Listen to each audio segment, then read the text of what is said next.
Porque se você não acreditar no que você quer fazer, ninguém mais acredita no que você quer fazer.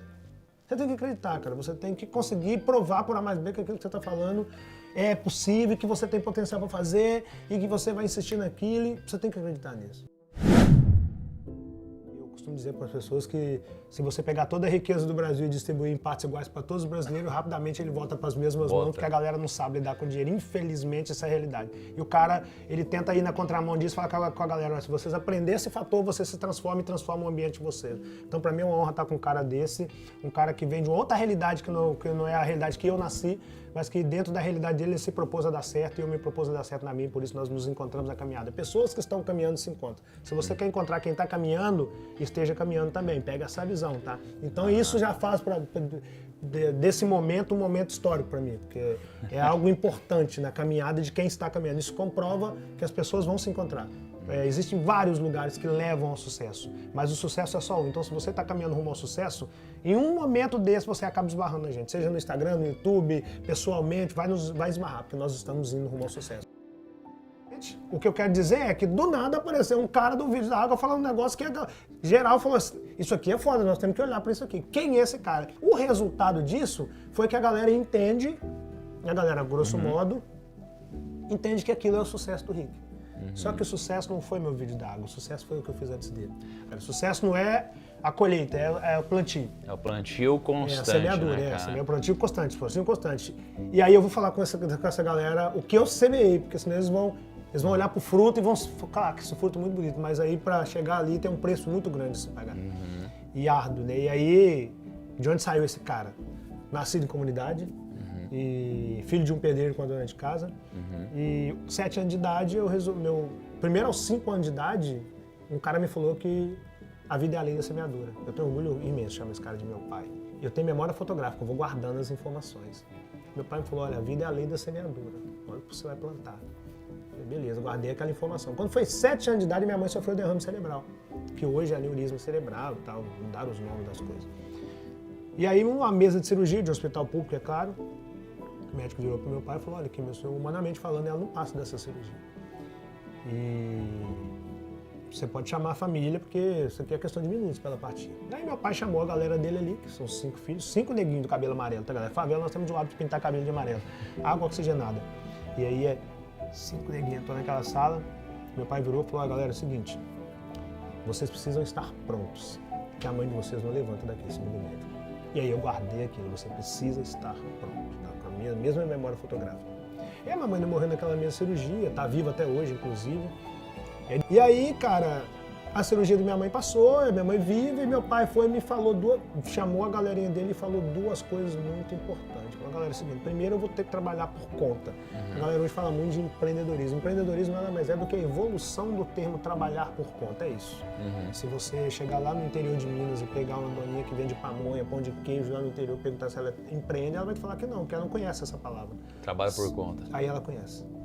Meu pai falou, cara, eu vou ter que trabalhar por conta, porque eu tenho que olhar sua mãe, era geral pequeno, então eu vou ter que viajar. Meu pai fazia qualquer coisa, ela tem que construir esse hotel aqui em Holanda. Se meu pai conseguir chegar aqui, ele constrói esse hotel e leva dinheiro para casa.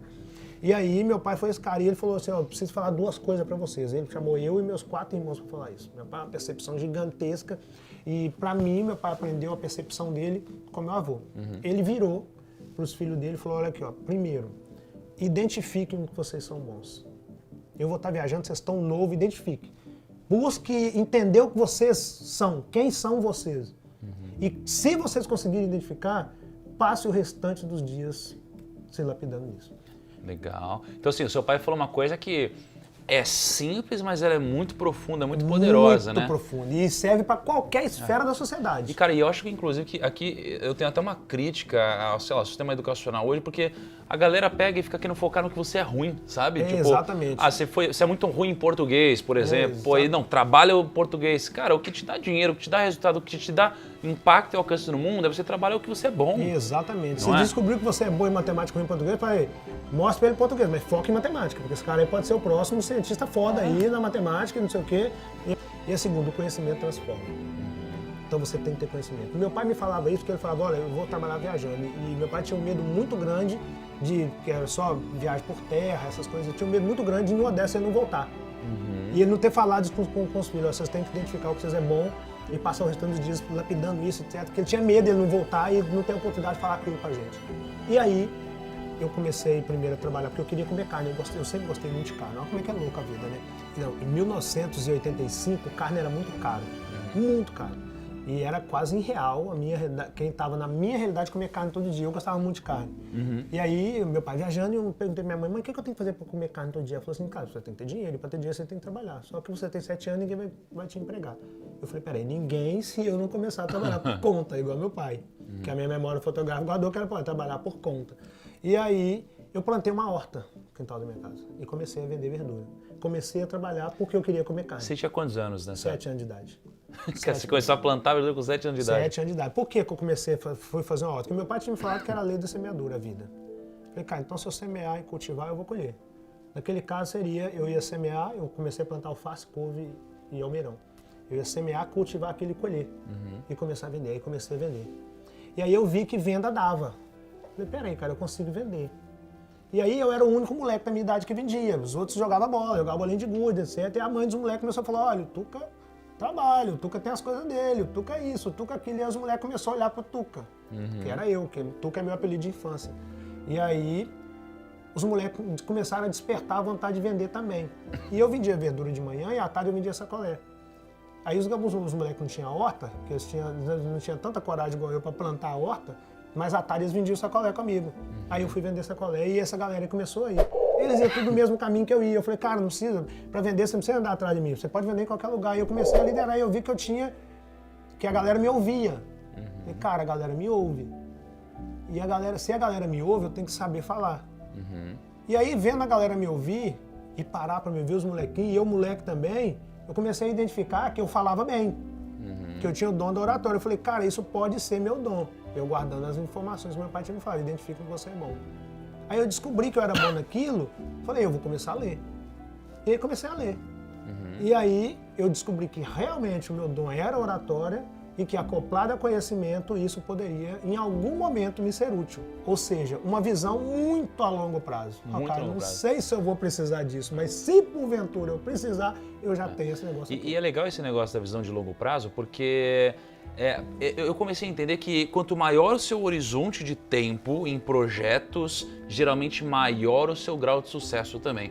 Né? O sucesso ele precisa de um prazo, é como uma lei da natureza em que, cara, uma árvore não fica grande da noite pro dia, você precisa ir regando, inclusive, isso tudo, né? Exatamente, mas uma criança, ela é 9 meses para ela estar pronta para ver o mundo. Ela vira o mundo, só para chegar aqui.